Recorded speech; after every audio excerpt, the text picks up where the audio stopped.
So I'd like to say a few words about that challenge, but I also want to take a few minutes to reflect on how far we've come. You know, throughout the day, I've been thinking back to our very first meeting here at Ramstein.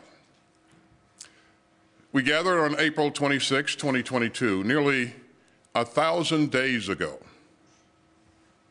The world was reeling from the shock of Putin's imperial aggression. The Kremlin had invaded the second largest country in Europe, with the largest military in Europe.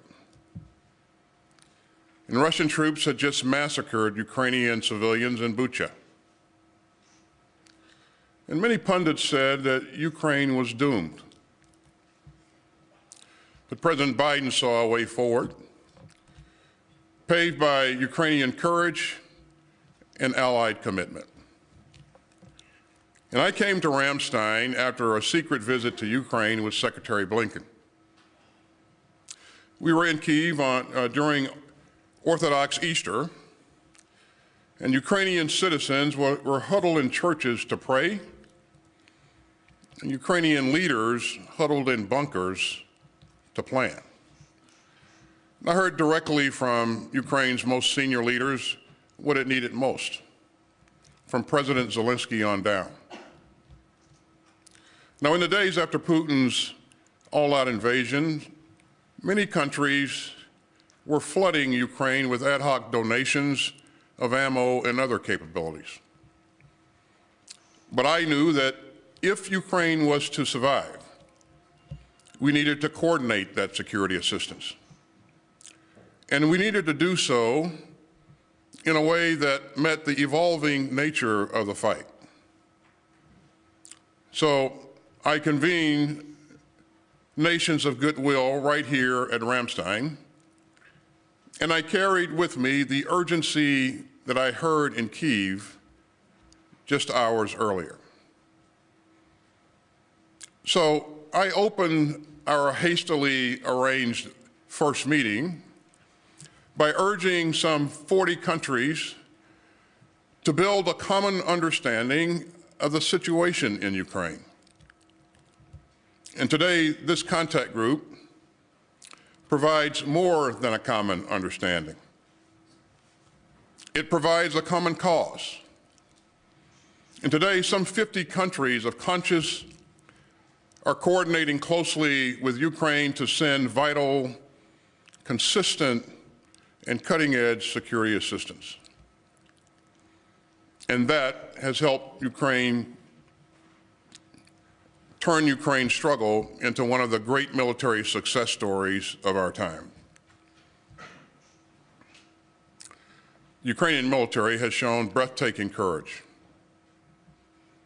And the Ukrainian people have shown magnificent defiance.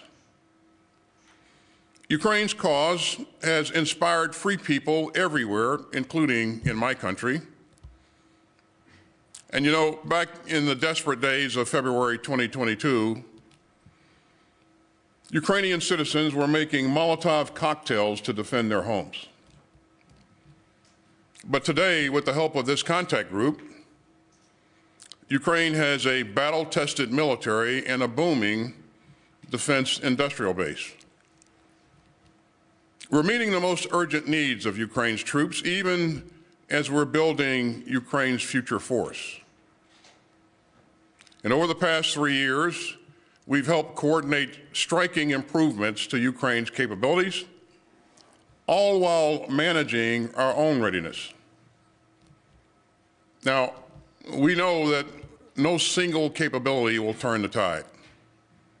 So we have always stayed focused on what works and on the combined effect of Ukraine's capabilities.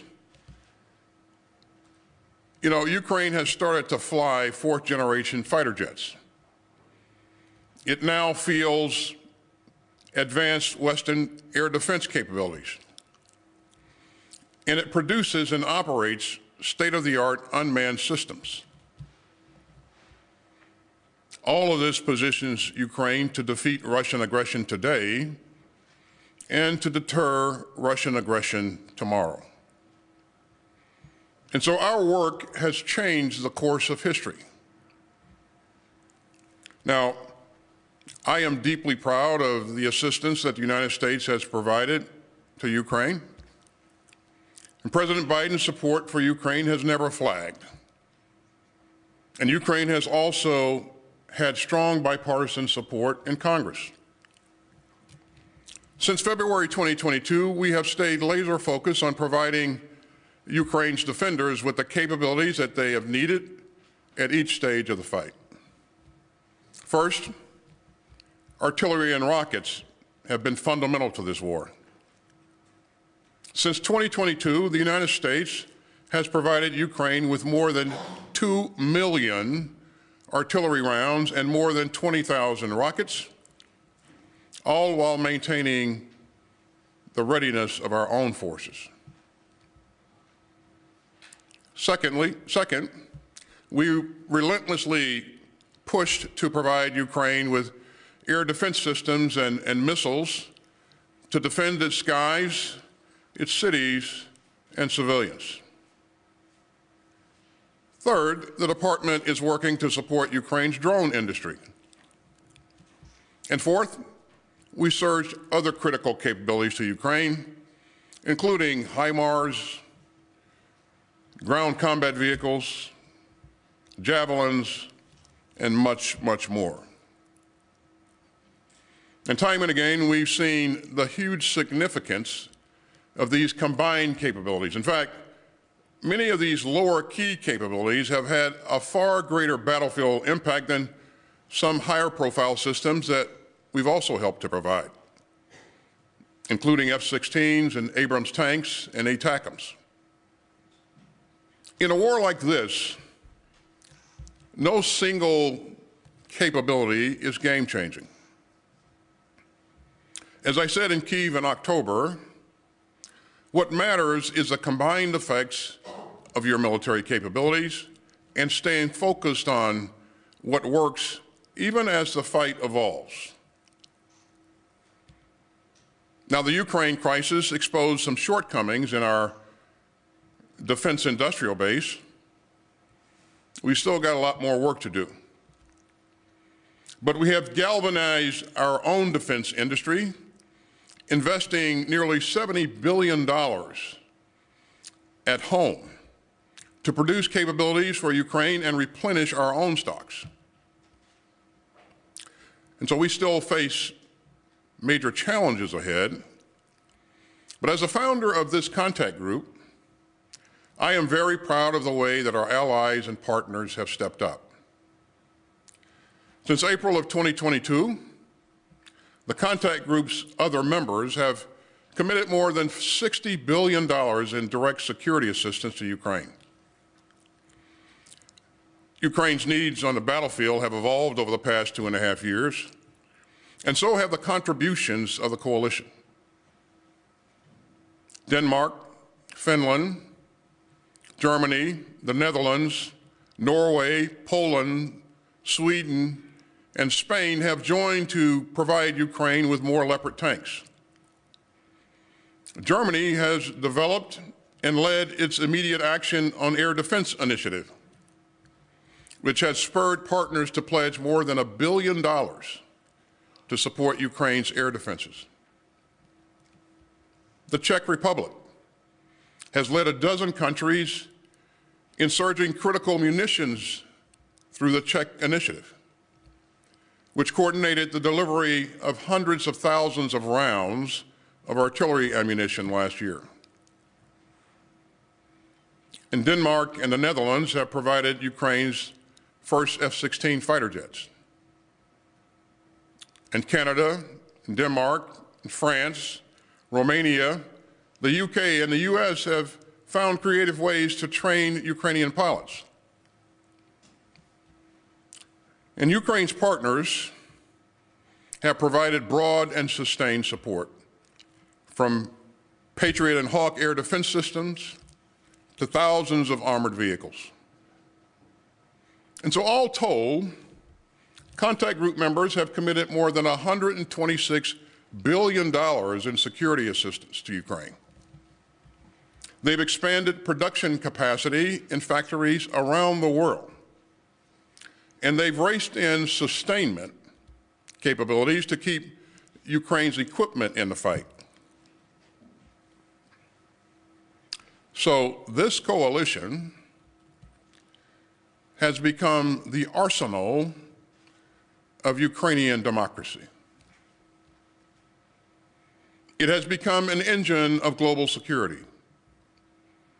And this contact group has become the most consequential global coalition in more than 30 years. The contact group's mission is now driven by its 8 capability coalitions with support from the national armaments directors.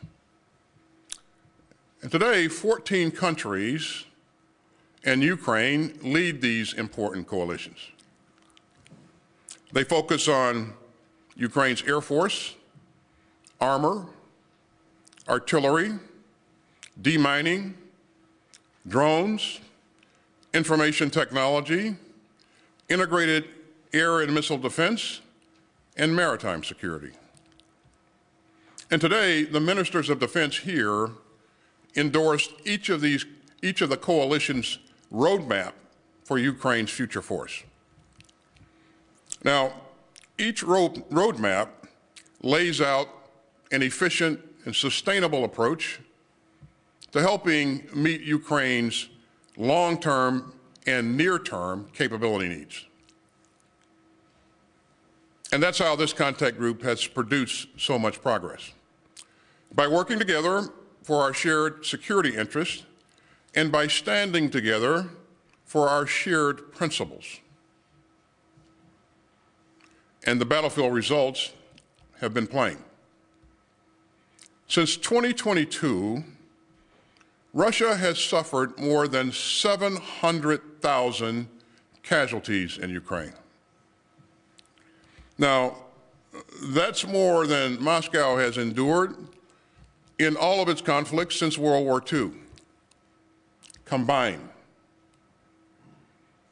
Russian casualties in Ukraine now surpass 2/3 of the total strength of the Russian military at the start of Putin's war of choice. In November 2024 alone, Russia lost nearly 1,500 troops a day. You know, volunteers cannot make up for these stunning losses. And so the Kremlin has been reduced to scouring Russia's jails and coercing contract soldiers. Moscow has even rushed troops from North Korea into a war that they don't belong in. That's another clear sign of Putin's desperation. North Korean forces have suffered more than 1,000 casualties since they enlisted last December in Putin's war. And of course, there are other estimates that are far north of that. Meanwhile, the economic cost to ordinary Russians of Putin's imperial fantasies has also been staggering. The Kremlin plans to spend about 40% of Russia's 2025 budget to keep up with the contract group's support to Ukraine.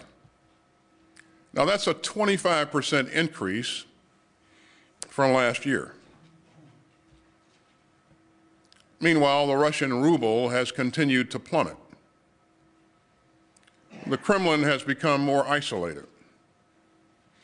And Russia's global stature and strategic position have continued to decay.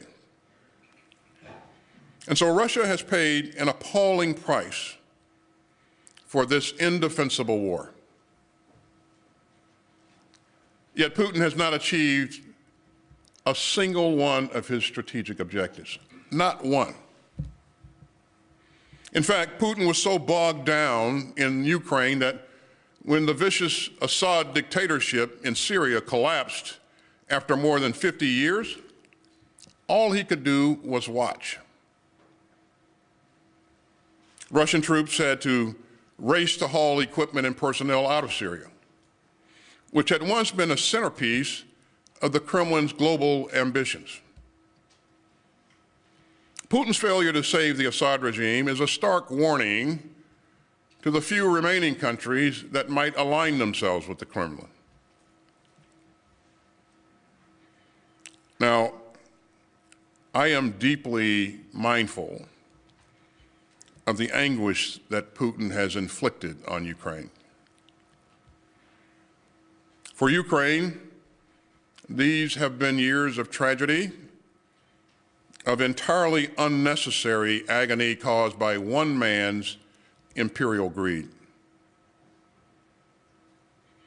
In my final hours at Ramstein as Secretary of Defense, I mourn for every Ukrainian man, woman, and child killed in Putin's murderous war. And I salute the Ukrainian troops who are fighting so bravely for their country and for their freedom. And this coalition has had their backs for nearly 3 hard years of war. And we must not stop now. So I'm leaving this contact group not with a farewell, but with a challenge. The coalition to support Ukraine must not flinch. It must not falter, and it must not fail. Ukraine's survival is on the line, but so is all of our security. Putin wants to avenge a fallen empire and to rebuild it. The Kremlin's assault starts with Ukraine, but it will not end there. And the dangers are global. Putin wants a world where empire tramples sovereignty, a world where conquest trumps human rights, a world where tyranny bulldozes democracy. Every autocrat on earth is watching to see whether Putin gets away with it. And so this coalition must continue to stand foursquare with Ukraine and to strengthen Ukraine's hand for the negotiations that will someday bring Putin's monstrous war to a close. Now that road is challenging, but all the alternatives are far worse. No responsible leader would let Putin have his way. As I have said, peace is not self-executing. Order does not preserve itself. And security does not expand on its own. And so we must stand up for our security. We must hold firm to the bedrock principle that aggression is a sin, and we must never lose our nerve. So let me again urge countries of conscience from around the world to help Ukraine succeed and to ensure that Putin does not prevail. And to my brave Ukrainian teammates, and to my friends who have already given and sacrificed far too much, let me urge you to stay in the fight. We have come so far over the past 25 years, past 25 meetings of this contact group. And the structure of this coalition is built to succeed, built to adapt, and built to last. 3 years ago, at the founding of this contact group, I said here at Ramstein that this coalition reflects a galvanized world. It still does. I call Putin's war baseless, reckless, and lawless. it still is. And I call the Kremlin's onslaught a challenge to free people everywhere. It still is. I will always be proud that the Ukraine Defense Contact Group has held high the torch of security and freedom. And so I will keep saying it. Free people must refuse to replace an open order of rules and rights with a violent world of force and fear. Thanks again for being here. And with that, I'll be happy to take some questions. Thank you, Mr. Secretary. Our first question will go to Tara Kopp, Associated Press. Mr. Secretary, I'd like to start with the wildfires, given the scope and the destruction going on in California. Why haven't more troops and aircraft been sent? Is it because California hasn't asked? And if they do ask, how quickly could DoD send additional assets there? And then secondly, on Greenland, do you think President-elect Trump is serious about taking Greenland from NATO ally Denmark? And how destructive are these remarks to the NATO alliance? And then for my last and third question for you, has the incoming administration reached out to you at all about continuing the Ukraine Defense Contact Group? And if not, how concerned are you that this might be the last meeting of this historic group? It's Tara, isn't it? Close. Well, Tara, first of all, the U.S. military stands ready to assist in any way that we possibly can to help the people of California. As you know, California has a lot of capability on its own, but these are pretty significant fires. And while few requests have been made thus far, we stand ready to surge capability in as quickly as possible. And I've done some things to cause our troops to get in a three-point stance to make sure that, you know, if the whistle blows, we are ready to move in and provide assistance. But and so far, those additional assets have not been requested? Well, we are providing some modular firefighting systems so that when the winds allow, we're able to employ that system in support of California. But we have a lot more capacity, a lot more capability that can be requested, and so we're going to make sure that we remain closely linked to Director of FEMA and the leadership in California to ensure that if they have a need, then we're ready to respond. In terms of the contact group, your question is whether or not the next administration will decide to continue this effort. That is a decision that's, you know, that's for the next administration to make, and I won't speculate on which direction they would go in. But what I will tell you, Tara, is that this is important to not only to Ukraine, but to the United States of America, to Europe, and to the entire world. And as you know, we've seen bipartisan support in Congress. And, you know, I think that, again, it's up to the future administration to make their own decisions. We want to make sure that we've done everything we can to ensure that, you know, we're continuing to support to provide, and they have the options to go in whatever direction they want to go in. I'll also tell you that I heard from my colleagues here today in stereo, you know, a number of times that they really believe that this is important, and they really believe that this format has served us well.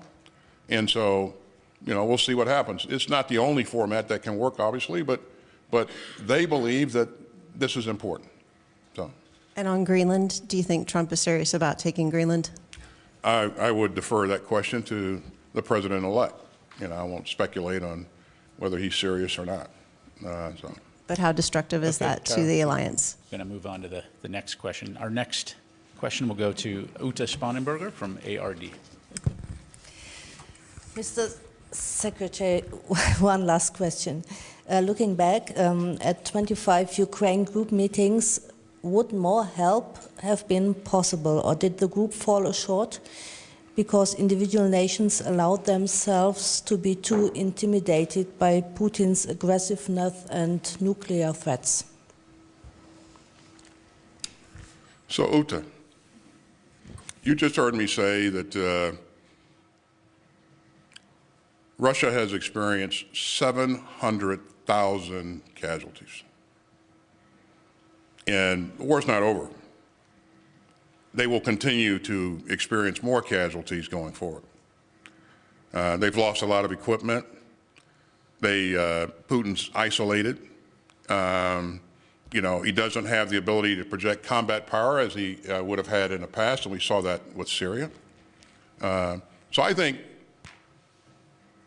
I would challenge as to whether or not Ukraine has fallen short. I think Russia is falling short.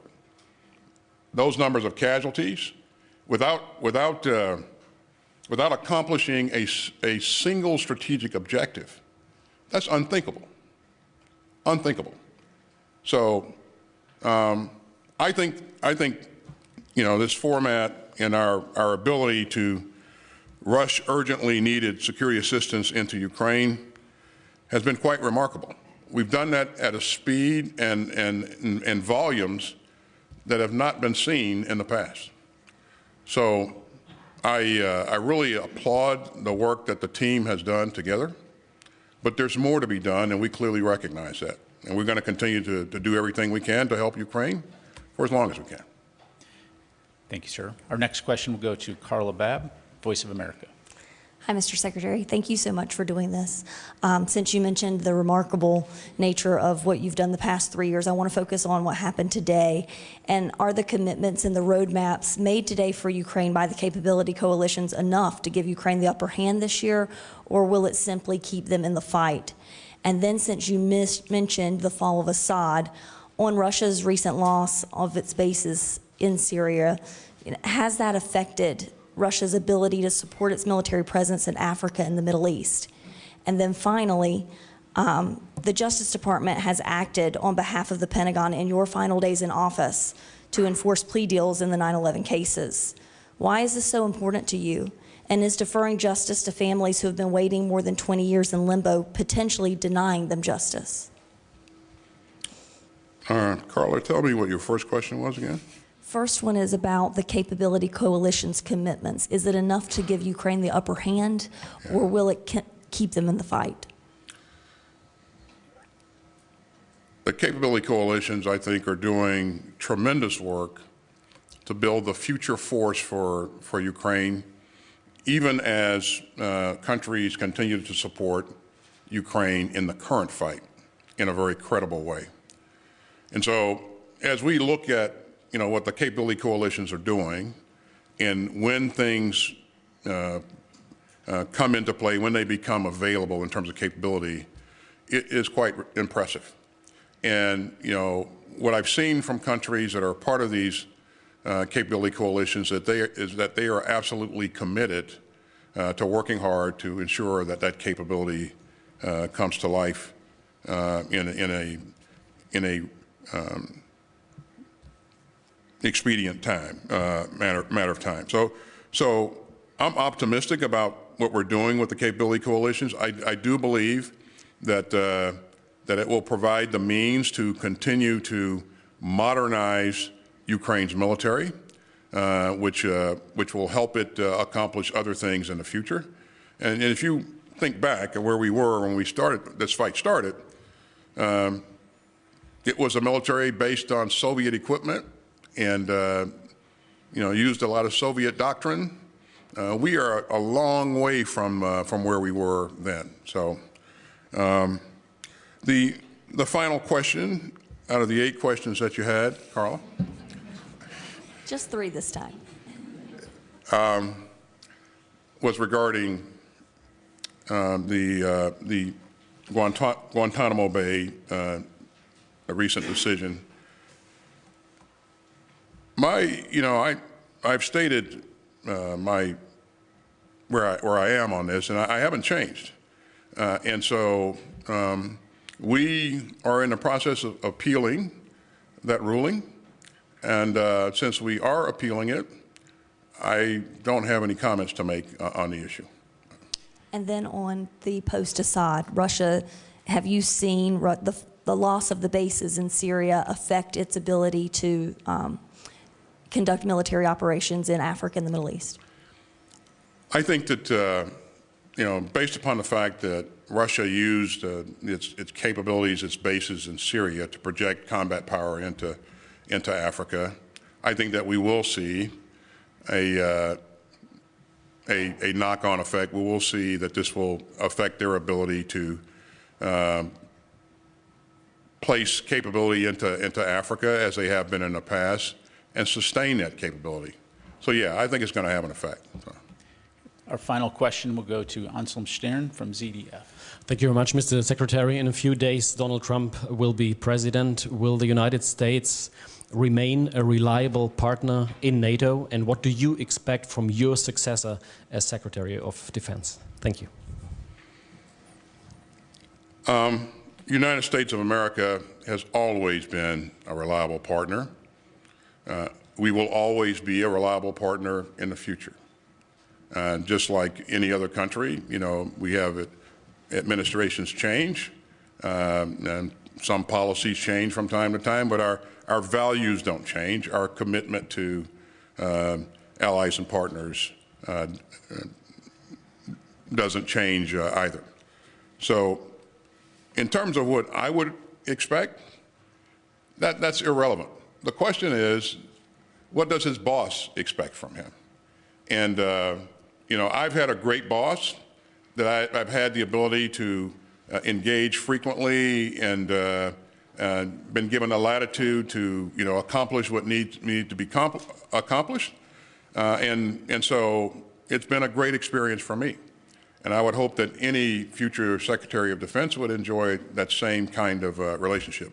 If you don't have that relationship, it's a very difficult job to do. But again, I've been blessed to work with, to be able to work with an incredible team in DOD, but also, in the cabinet, especially the members of the National Security Council. It's all been very positive. It's all been a very positive experience. And that's a great thing, because if you look at the challenges that we've been faced with, we've had to manage multiple significant challenges simultaneously. We were able to do that because I think we had a very solid national security strategy. My boss continued to resource us in a way that allowed us to execute that strategy, and so it's been a pretty good experience for me, and I have thoroughly enjoyed having the opportunity. And I think if you look at where we are right now, our adversaries are weaker. Our relationships with our allies and partners are stronger. The economy is as strong as it's been in a long time. And so I think we're in pretty good shape. And Patrick, I think that's the last question. Thank you, Mr. Secretary. That was the last question. This concludes our press briefing, ladies and gentlemen. Thank you for joining us today. All right. Thanks, everybody.